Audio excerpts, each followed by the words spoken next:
ইসলামী প্রজাতন্ত্র ইরান বর্তমান সময়ে পশ্চিমা বিশ্বের শত্রু রাষ্ট্র হিসেবে বিবেচিত, কিন্তু আজ থেকে ৪৫ বছর আগেও এই ইরানের সাথে পশ্চিমা মহলের ছিল খুবই ঘনিষ্ঠ সম্পর্ক। এক বিশাল ইসলামিক বিপ্লবের মধ্য দিয়ে ইরানের আমূল পরিবর্তন চলে আসে, যেই পরিবর্তনের মধ্য দিয়ে ইরান হয়ে ওঠে পশ্চিমা মহলের চিরশত্রু রাষ্ট্রে। তো বর্তমান সময় ইরানকে নিয়ে তো বেশ ভালোই জানাশোনা আছে আপনাদের।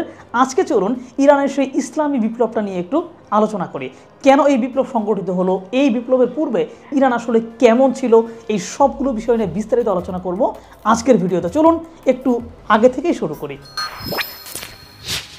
তো ইরানের বিপ্লব সম্পর্কে জানতে হলে আমাদের জানতে হবে ইরানের রেজা শাহ পাহলভির শাসন সম্পর্কে। রেজা শাহ পাহলভি নামে দুইজন শাসক ছিলেন ইরানে। তো তাদের সম্পর্কে জানার আগে ছোট্ট করে আরেকটু পেছন থেকে আলোচনাটা শুরু করতে হবে। বর্তমান ইরান ভূখণ্ডটায় জনবসতি বহু আগে থেকে ছিল। সেই খ্রিস্টপূর্ব ২০০০ অব্দে এখানে আর্যরা বসবাস শুরু করে।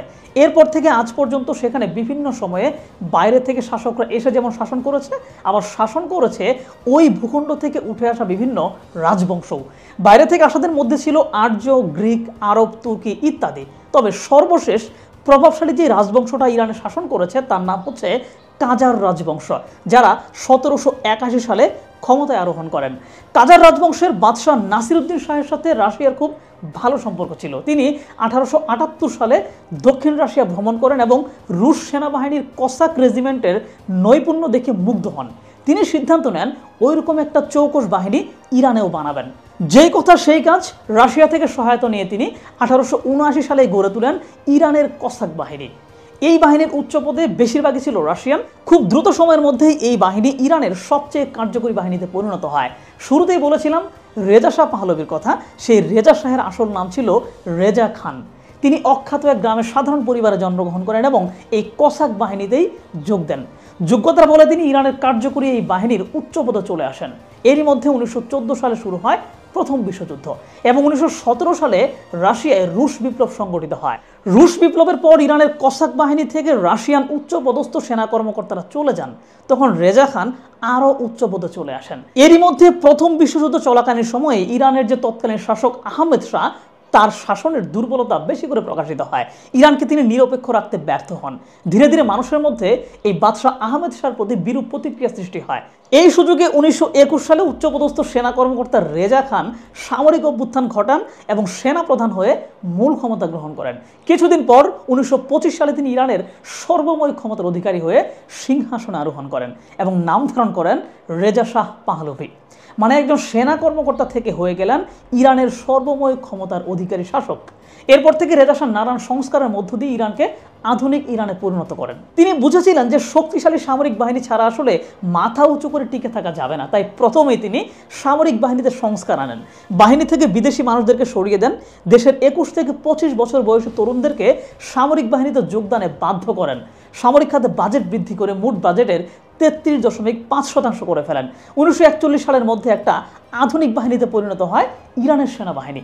দেশের ঐক্য প্রতিষ্ঠার জন্য আঞ্চলিক বিচ্ছিন্নতাবাদী আন্দোলনগুলোকে কঠোরভাবে দমন করেন তিনি। দেশের ভিতরে ব্রিটিশ এবং রাশিয়ান নাগরিকরা একটু বেশি সুযোগ সুবিধা পেত, সেটাও বন্ধ করেন। তেল ক্ষেত্রগুলোর উপর থেকে বিদেশি প্রভাব কমিয়ে জাতীয় কর্তৃত্ব প্রতিষ্ঠা করেন। তো এখানে একটু বলে রাখা ভালো, ইরানের তেলের আবিষ্কার হয় ১৯০৮ সালে। ব্রিটিশ কোম্পানি এই তেল আবিষ্কার করায় ওই সময়ের ইরান সরকারের সাথে একটা চুক্তি করে তেল খনিগুলোর উপর পূর্ণ নিয়ন্ত্রণ নিয়ে নিয়েছিল ওই ব্রিটিশরা। এই নিয়ন্ত্রণ কমিয়ে আনেন রেজা শাহ। প্রায় সকল দিকে সংস্কারের মধ্য দিয়ে ইরানকে তিনি যথেষ্ট এগিয়ে নিয়ে যান, কিন্তু ঝামেলা বাধে দ্বিতীয় বিশ্বযুদ্ধের সময়। ১৯৩৯ সালে জার্মানির পোল্যান্ড আক্রমণের মধ্য দিয়ে এই যুদ্ধ শুরু হয়। ইরান নিজেকে নিরপেক্ষ রাখার চেষ্টা করে। ১৯৪১ সালে জার্মানি যখন রাশিয়ায় আক্রমণ শুরু করে তখন ওই দিক থেকে ব্রিটেন রাশিয়াকে সহায়তা করতে চায়, কিন্তু সমস্যা হচ্ছে সহায়তা করবে কোন পথে? একমাত্র ভালো পথ ছিল ইরানের উপর দিয়ে সহায়তা করা। তাই ব্রিটেন এবং রাশিয়ার পক্ষ থেকে ইরানকে অনুরোধ করা হয় যাতে তার ভূমি ব্যবহার করতে দেয়, কিন্তু ইরান এত অস্বীকৃতি জানায়। কারণ ইরান ভেবেছিল যুদ্ধে জার্মানিরই জয় হবে, তাই ব্রিটেনকে ভূমি ব্যবহার করতে আপত্তি জানাচ্ছিল ইরান। কিন্তু আপত্তি না শুনে ব্রিটেন এবং রাশিয়া জোর করে ইরানের দখলদারিত্ব চালায়। কারণ তারা ভেবেছিল ইরানের এই যে খনিজ সম্পদ বা তেল, এর উপরে না আবার জার্মানির কর্তৃত্ব প্রতিষ্ঠিত হয়ে যায় এবং ইরানের উপর তারা নিয়ন্ত্রণ প্রতিষ্ঠা করে। এ সময় রেজা শাহকে সরিয়ে ক্ষমতায় আনা হয় তার পুত্র মুহাম্মদ রেজা শাহকে। একটু খেয়াল করেন, দুইজনই কিন্তু রেজা শাহ, একজন বাবা একজন ছেলে। মানে মুহাম্মদ রেজা শাহ ব্রিটেনের সহায়তায় কিন্তু ক্ষমতায় আসছেন। স্বাভাবিকভাবেই তিনি তাদের কথা মতো চলার চেষ্টা করবেন এবং সেটাই হয়েছে। দ্বিতীয় বিশ্বযুদ্ধের পর ইরান জুড়ে অনেকগুলো তেল ক্ষেত্র আবিষ্কৃত হয়। এই তেল ক্ষেত্রগুলোর উপর পুরো নিয়ন্ত্রণ প্রতিষ্ঠিত হয় ব্রিটিশ কোম্পানিগুলোর। ইরানি জনগণ তেলের সুবিধা পায় না। অল্প কিছু অর্থ রেজা শাহকে দেওয়া হয়, যা দিয়ে রেজা শাহ বিলাসবহুল জীবনযাপন শুরু করেন। দেশে প্রবেশ করতে থাকে পশ্চিমা সংস্কৃতি। এই ধারায় বাধা হয়ে আসেন ইরানের একজন জাতীয়তাবাদী নেতা মোসাদ্দেক। 1949-50 সালের দিকে তিনি ইরানের তেল সম্পদ জাতীয়করণের পক্ষে আন্দোলন গড়ে তোলেন এবং ব্যাপক জনসমর্থন নিয়ে 1951 সালে প্রধানমন্ত্রী নির্বাচিত হন। আগের প্রধানমন্ত্রী রেজা শাহ এবং ব্রিটেনের কথা মতো চলত, কিন্তু মোসাদ্দেক তাদের কারো কথা না শুনে তেল সম্পদ জাতীয়করণ করেন এবং ব্রিটেনের এইভাবে তেল নিয়ে যাওয়াটা বন্ধ করেন। এতে ব্রিটেন ক্ষুব্ধ হয়ে ইরানের উপর তেল উত্তোলন এবং বিক্রিতে নিষেধাজ্ঞা দেওয়ার চেষ্টা করে। কিন্তু সে সময় আবার স্নায়ুযুদ্ধ চলে। আদর্শগত দিক থেকে সোভিয়েত ইউনিয়ন পশ্চিমাদের বিপক্ষে অবস্থান করছে। যদি ব্রিটেন ইরানকে পুরোপুরি ছেড়ে দেয়, তবে সোভিয়েত কমিউনিস্টরা কিন্তু সেখানে নিয়ন্ত্রণ নিয়ে নেবে, এমন একটা সম্ভাবনা তৈরি হয়। কিন্তু তেল সমৃদ্ধ ইরানে অন্য কারো নিয়ন্ত্রণ প্রতিষ্ঠা হয়ে যাবে, এটা তো আর মেনে নেওয়া যায় না। ফলে ইরানকে পশ্চিমা নিয়ন্ত্রণে রাখতে তখন এই জায়গায় এন্ট্রি নেয় যুক্তরাষ্ট্র। যুক্তরাষ্ট্রের গোয়েন্দা সংস্থা CIA পর্যবেক্ষণ করে দেখে যে মোসাদ্দেকের জনপ্রিয়তা শহরাঞ্চলে বেশি, তবে কিছু মহলের সাথে আবার দূরত্ব আছে। এই সুযোগে রেজা শাহ এবং প্রধানমন্ত্রীর মধ্যে ঝামেলা বাঁধিয়ে সরকার পতনের চেষ্টা করে যুক্তরাষ্ট্র এবং যুক্তরাজ্য। প্রথম দফা ব্যর্থ হন এবং রেজা শাহ দেশ ত্যাগ করেন। দ্বিতীয় দফায় 1953 সালেই সামরিক অভ্যুত্থানের মাধ্যমে মোসাদ্দেক সরকারের পতন ঘটানো হয় এবং রেজা শাহ ফিরে এসে আবার সিংহাসনে বসেন। এবার যুক্তরাষ্ট্র এবং যুক্তরাজ্যের প্রভাব ভালোভাবেই প্রতিষ্ঠিত হয় ইরানে, আর রেজা শাহ হয়ে যান সর্বময় ক্ষমতার অধিকারী। 1967 সালে তিনি নিজেকে রাজাদের রাজা বলে ঘোষণা করেন। রেজা শাহ তার দ্বিতীয় দফায় শাসনের শুরু থেকেই হোয়াইট রেভলিউশন শুরু করেন, মানে ইরানে পুরোপুরি পশ্চিমা ভাবধারা প্রতিষ্ঠা করতে শুরু করেন। ভূমি সংস্কার, নারীদের অধিকার প্রতিষ্ঠা, পোশাকের স্বাধীনতা, ধর্মীয় সংস্কৃতি দূর করা, এই সব কিছু তিনি নিশ্চিত করেন। রাস্তার ধারে গড়ে উঠতে থাকে বার, পার্টি সেন্টার ইত্যাদি। তেহরান হয়ে ওঠে পুরোদস্তুর এক পশ্চিমা সংস্কৃতির এলাকা। ধর্মীয় লেবাস নিয়ে কেউ চললেই বরং তাকে কটু কথা শুনতে হতো। রেজা শাহ তার স্ত্রীকে সাথে নিয়ে পশ্চিমা পোশাকে বিভিন্ন অনুষ্ঠানে যোগদান করতেন।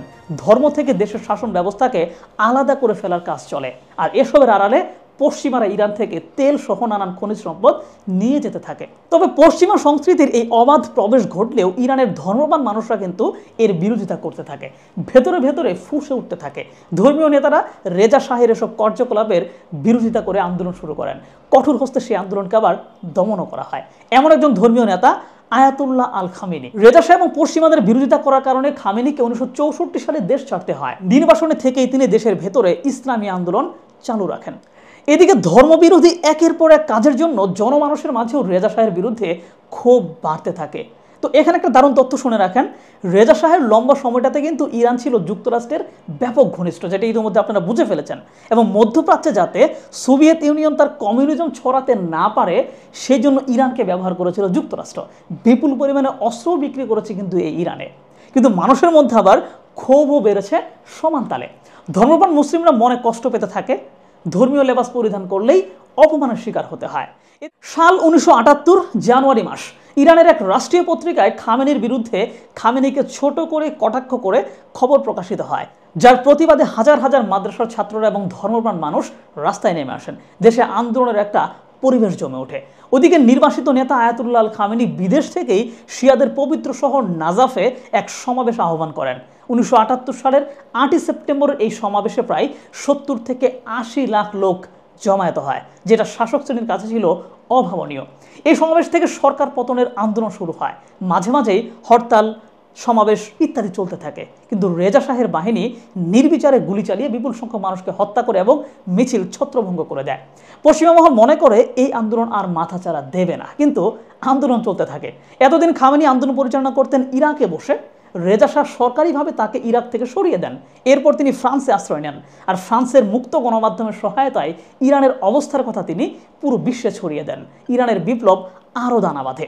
ফ্রান্সের এক গ্রামে বসে পুরো আন্দোলনের কলকাঠি নাড়ান আয়াতুল্লাহ আল খামেনি। 1979 সালের জানুয়ারি মাসের 16 তারিখ আবারও সরকার বিরোধী বিপ্লব প্রবল আকার ধারণ করে। এবার আর রেজা শাহ টিকে থাকতে পারেননি, তিনি দেশ থেকে পালিয়ে যান। দেশের সেনাবাহিনীরাও নিরপেক্ষ ভূমিকায় চলে আসে। ওদিকে ফ্রান্স থেকে ফিরে আসেন ইরানের ধর্মীয় নেতা আয়াতুল্লাহ আল খামেনি। এসেই তিনি ইরানকে ইসলামী প্রজাতন্ত্রের রূপ দেন, দেশ থেকে সকল বিদেশি প্রভাব মুছে ফেলেন, নতুন কাঠামোতে ইরানকে গড়ে তোলেন, আর ইরান হয়ে ওঠে ধীরে ধীরে পশ্চিমাদের চিরশত্রুতে। ওদিকে রেজা শাহ দেশ ছাড়ার পর তাকে যুক্তরাষ্ট্র, যুক্তরাজ্য কেউই আশ্রয় দেয়নি। তিনি ইতালিতেও চেষ্টা করে আশ্রয় পাননি, যাযাবর জীবন শুরু করেন। এক পর্যায়ে মিশরের পক্ষ থেকে দয়া দেখিয়ে তাকে আশ্রয় দেওয়া হয়, সেখানেই 1980 সালে তিনি মৃত্যুবরণ করেছিলেন। তো আশা করি পুরো ব্যাপারটা এখন বুঝতে পেরেছেন যে ইরানের ইসলামী বিপ্লবটা আসলে কীভাবে সংগঠিত হয়েছে এবং কীভাবে সেখানে ইসলামী রাজত্ব সেটি কায়েম হলো। এবং এই ব্যাপারটা নিয়ে আপনি সার্চ করলে হয়তো এত তথ্য সম্বলিত অনেক কিছু পাবেন না, যে কারণে আমি একটু লম্বা করে পুরো ব্যাপারটা আপনাদের সামনে একটু শেয়ার করলাম। তো সর্বত সারাদিনে সবসময় চলমান বিশ্ব রাজনীতির বিভিন্ন ঘটনার খুব সহজ ব্যাখ্যা দেওয়া হয়, পাশাপাশি আমরা বিভিন্ন ঘটনার ঐতিহাসিক প্রেক্ষাপট নিয়ে কথা বলি, আমরা কথা বলি বিভিন্ন অর্থনীতির বিষয়গুলো নিয়ে। তো আপনি যদি এই চ্যানেলে নতুন হয়ে থাকেন তাহলে অবশ্যই চ্যানেলটিকে সাবস্ক্রাইব করুন এবং আমাদের যে ফেসবুক পেজ রয়েছে সেটিকেও ফলো করে আমাদের পাশে থাকতে পারেন। দেখাবো পরে নতুন কোনো ভিডিওতে। সে পর্যন্ত ভালো থাকবেন এবং সুস্থ থাকবেন।